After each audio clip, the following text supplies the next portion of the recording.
মগরাহাট কাণ্ডে সিওর কাছে রিপোর্ট জমা পড়েছে। কেন সি মুরুগান বিক্ষোভের মুখে পড়লেন, কেন তাকে নিরাপত্তা দেওয়া হয়নি, এসপি ডিএম জানা সত্ত্বেও কেন তিনি নিরাপত্তা পাননি, এরকম একাধিক প্রশ্ন তোলা হয়েছে বলে কমিশন সূত্রে খবর। বিস্তারিত বলবেন আমাদের প্রতিনিধি রুমা পাল, রয়েছেন টেলিফোনে। রুমা, দেখো, জানিয়ে রাখি যে মগরাহাটে যেখানে পর্যবেক্ষককে একদম বিক্ষোভের মুখে পড়তে হয়, সেই রিপোর্টই কিন্তু জমা পড়ল দপ্তরে। এবং কমিশন সূত্রে খবর যে এসপি ডিএম জানা সত্ত্বেও কেন কোনো নিরাপত্তা দেওয়া হয়নি রিপোর্টে রয়েছে।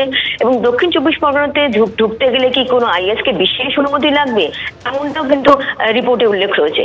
কোনো কনস্টিটিউশনাল অথরিটিকে এখানে ঢুকতে গেলে কেন লাগবে বা এই বিষয়গুলো দেখতে হবে, তা না হলে পরিস্থিতি নিয়ন্ত্রণের বাইরে যাবে, এমনটাও কিন্তু রিপোর্টে উল্লেখ রয়েছে।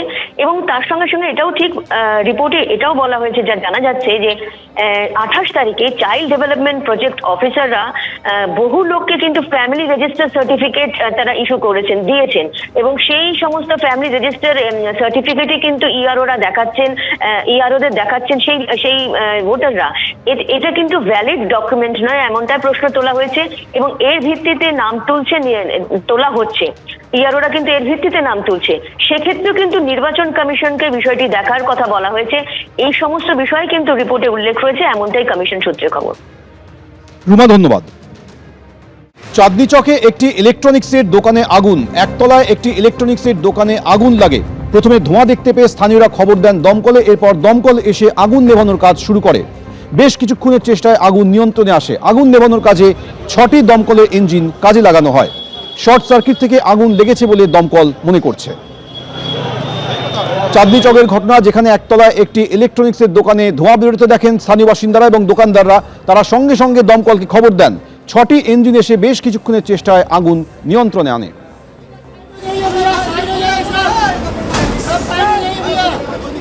এসআইআর শুনানির মধ্যে ফের সিইও দপ্তরে পৌঁছলো আজকে তৃণমূলের প্রতিনিধি দল।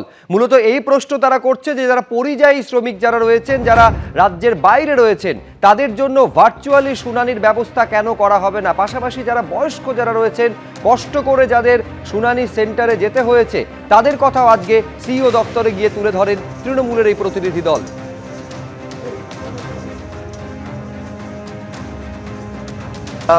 কালকে অর্ডার জারি করা হয়েছিল যে 85 বছর যাদের বয়স, তাদের আর হিয়ারিং সেন্টারে আসতে হবে না, তাদের বাড়িতে গিয়ে হিয়ারিং হবে।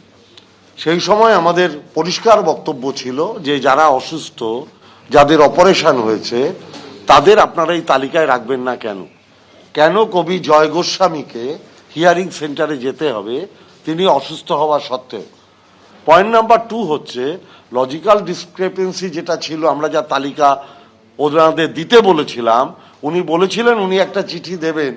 তার পরিপ্রেক্ষিতে আজকে আমরা জানতে পেরেছি অলরেডি সেই তালিকাটা ওনারা আরও বিএলও স্তরে পৌঁছে দিয়েছেন।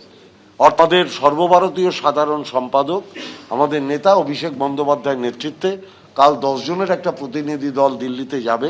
তারাও নিশ্চয়ই এই কোশ্চেনটা অ্যারাইজ করবে, যেটা আমরা এখানে করেছি, যে যারা পড়াশোনার জন্য বাইরে আছেন, যারা চাকরি সূত্রে বাইরে আছেন, যারা বিভিন্ন কাজে বাইরের রাজ্যে কিংবা বাইরের দেশে আছেন, তাদের হিয়ারিংয়ের জন্য এখানে না ডেকে তাদের ভার্চুয়াল হিয়ারিং করা হোক। কারণ তাদের বাড়ির লোকেরা যে এনুমারেশন ফর্ম ফিল আপ করেছিলেন, সেখানে তাদের ফটোগ্রাফ আছে। অতএব আপনি যখন ভার্চুয়ালি তাদের হিয়ারিং নেবেন, আপনি ফটো দেখিয়ে মিলিয়ে নিতে পারবেন যে সেই লোক কিনা। এবিপি আনন্দ, এগিয়ে থাকে, এগিয়ে রাখে।